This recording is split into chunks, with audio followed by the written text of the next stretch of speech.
दिल्ली सरकार के स्कूलों में आजकल जिस समस्या का अधिकतर अभिभावक सामना कर रहे हैं, पिछले 10 सालों से समस्या दिल्ली में विकराल रूप धारण करती जा रही है।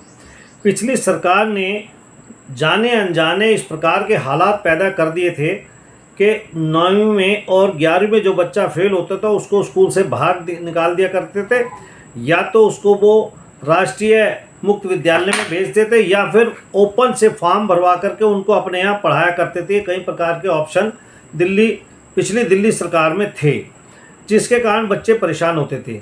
ये तो सरकारी स्कूलों की समस्या है, जबकि आप ये जानते हैं कि दिल्ली स्कूल एजुकेशन एक्ट ये कहता है कि आप किसी भी बच्चे को फेल होने के बाद उसको स्कूल से निकाल नहीं सकते।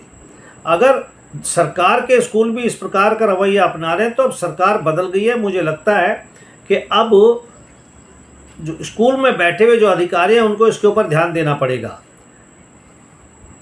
दूसरा, पब्लिक स्कूलों में भी समस्या सामने आ रही है कि इस प्रकार अगर कोई बच्चा फेल हो जाता है तो उसको भी निकाल के बाहर खड़ा कर देते हैं। अब हमारे सामने समस्या इसलिए आ रही है कि central board of secondary education ये कहता है कि एक क्लास में 40 से ज़्यादा बच्चे होंगे नहीं।